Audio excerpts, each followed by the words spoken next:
Haleluya, haleluya, haleluya. Shalom warga kerajaan. Senang sekali kembali berjumpa dengan saudara dimanapun saudara berada.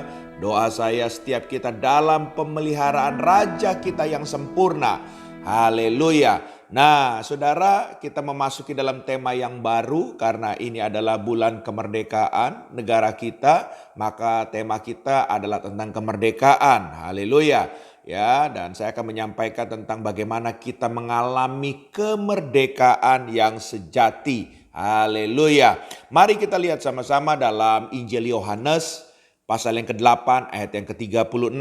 Dikatakan, jadi apabila anak itu memerdekakan kamu, kamu pun benar-benar merdeka. Haleluya, haleluya.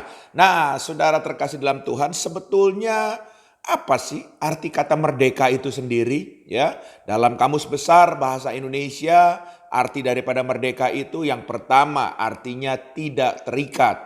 Yang kedua, tidak tergantung ya kepada orang atau pihak tertentu.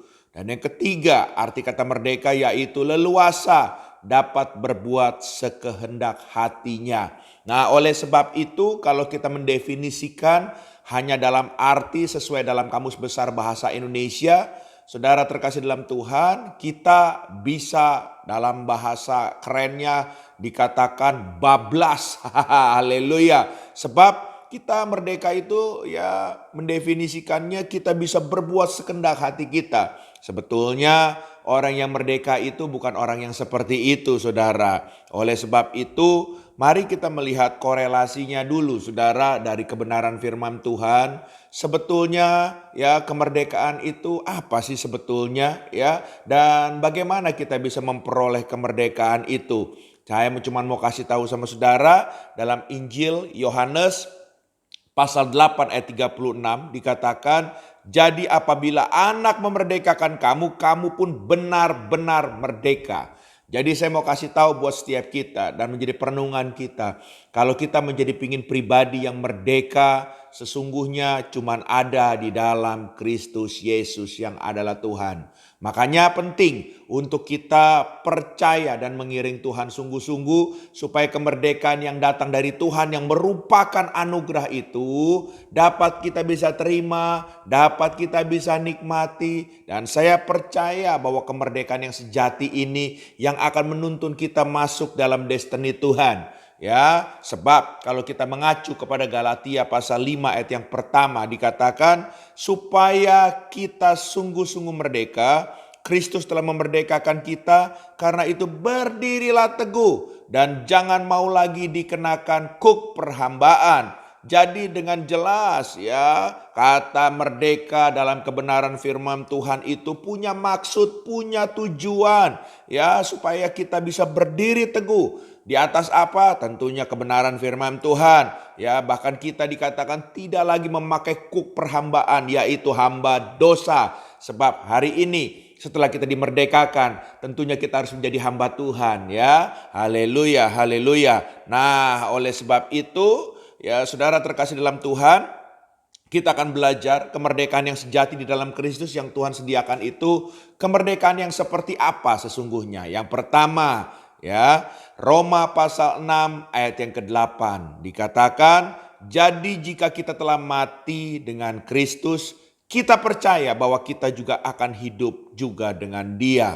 Jadi yang pertama, kita akan dimerdekakan dari segala dosa kita. Puji Tuhan, haleluya. Nggak ada yang sempurna, baik saudara dan saya. Tapi cuman karena anugerah kita dimerdekakan, maka dosa kita dikuduskan, ditahirkan, kita diampuni oleh Tuhan dengan kuasa darah Yesus. Oleh sebab itu, saya tidak pernah menyesal ya dalam mengiring Tuhan, dalam melayani Tuhan, dalam mengikut Tuhan. Dan saya berdoa buat setiap kita juga, mari kita menerima kemerdekaan yang datang dari Tuhan ini dengan kita diampuni segala dosa kita. Dan tentunya kita harus jaga supaya kita nggak balik lagi ke dosa yang lama. Jaga hidup kita dengan pertolongan daripada Roh Kudus yang akan menolong kita, memberikan kekuatan dan kemampuan buat kita. Yang kedua, Roma pasal 8 ayat yang pertama sampai dengan yang kedua dikatakan, demikianlah sekarang tidak ada penghukuman bagi mereka yang ada di dalam Kristus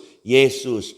Roh yang memberi hidup telah memerdekakan kamu dalam Kristus dari hukum dosa dan hukum maut. Jadi hal yang kedua, saudara akan dimerdekakan dari penghukuman. Sebab orang-orang yang di luar Tuhan, sekalipun kelihatan di dunia ini hidup mereka bahagia, kecukupan dan lain sebagainya, tapi sebetulnya ada maut yang sedang menanti mereka. Tapi bagi kita yang ada di dalam Kristus ada jaminan keselamatan. Kita akan dijauhi daripada penghukuman kekal itu. Bahkan kita akan menerima keselamatan untuk kita bersama-sama dengan Bapa kita di surga satu hari nanti. Haleluya, haleluya. Yang ketiga, saudara, ya, Galatia 1 ayat yang keempat. Dikatakan Galatia 1 ayat yang keempat, yang telah menyerahkan dirinya karena dosa-dosa kita untuk melepaskan kita dari dunia jahat yang sekarang ini menurut kehendak Allah dan Bapa kita.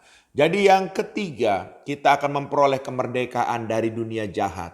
Ketahuilah kita ada di dunia ini adalah sesuatu yang jahat, saudara. Kalau saudara tidak waspada, saudara bisa terseret di dalam arus dunia ini dan membawa kepada kebinasaan. Oleh sebab itu, Tuhan berkata, waktu kita dimerdekakan oleh Tuhan, kita juga sedang dibawa keluar dari dunia yang jahat ini. Dalam arti, memang kita masih di dunia, memang kita masih di bumi, tapi gaya hidup kita adalah menjadi gaya hidup anak-anak terang, menjadi gaya hidup anak-anak kerajaan Tuhan. Haleluya, haleluya.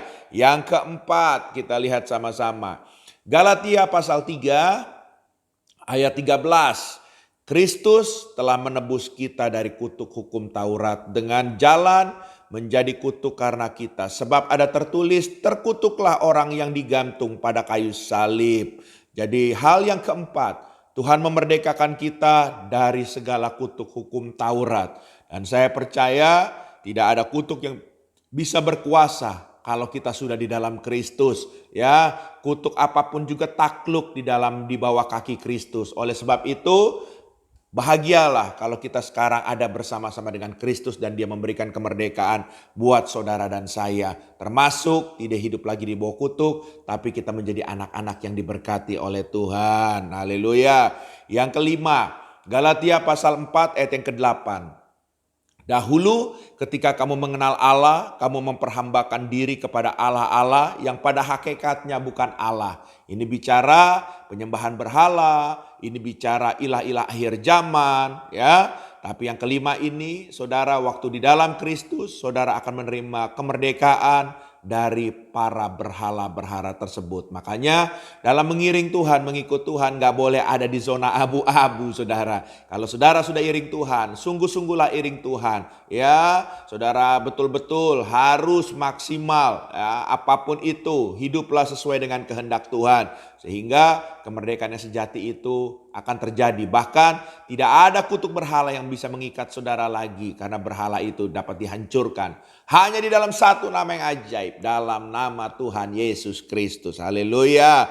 Yang keenam, Ibrani 2 ayat 14 dikatakan, karena anak-anak itu adalah anak-anak dari darah dan daging, maka ia juga sama dengan mereka dan mendapat bagian dalam keadaan mereka, supaya oleh kematiannya ia memusnahkan dia, yaitu iblis yang berkuasa atas maut. Jadi saudara dimerdekakan daripada ikatan kuasa gelap atau iblis atau okultisme. Saudara yang dulunya pernah bermain-main, ya, di dalam dunia okultisme, atau mungkin ya lahir dari keluarga yang seperti itu sehingga ada kutuk okultisme yang mengikat saudara. Saudara jangan takut. Waktu di dalam Yesus, Yesus sanggup memerdekakan saudara. Karena iblis sudah dikalahkan di atas kayu salib. Puji Tuhan, haleluya. Ya, puji Tuhan. Yang terakhir, saudara, Ibrani 2 ayat 15. Dan supaya dengan jalan demikian ia membebaskan mereka yang seumur hidupnya berada dalam perhambaan oleh karena takutnya kepada maut. Yang ketujuh tentunya kemerdekaan dari kematian kekal. Saudara sudah ada yang tadi saya sudah katakan, jaminan keselamatan, tempat yang indah bersama dengan Bapa di surga satu hari nanti. Haleluya. Jadi biarlah kita menjadi pribadi yang merdeka merdeka di dalam Kristus. Cuma di dalam Kristus yang saudara akan mengalami kemerdekaan sejati. Haleluya. Tuhan memberkati. Haleluya. Izinkan saya berdoa buat saudara. Bapa, terima kasih anugerah-Mu, hanya di dalam nama-Mu kami menerima kemerdekaan yang sejati. Biarlah kemerdekaan itu betul-betul menjadi sebuah karya tebusan yang mengubahkan kami, membawa kami menjadi ciptaan yang baru, sehingga kemerdekaan yang Engkau berikan buat kami membuat kami semakin lebih sungguh dalam mengiring Tuhan. Bahkan Engkau pakai kami untuk menjadi alat kemuliaan Tuhan. Terpujilah nama-Mu dalam nama Yesus. Haleluya. Amin.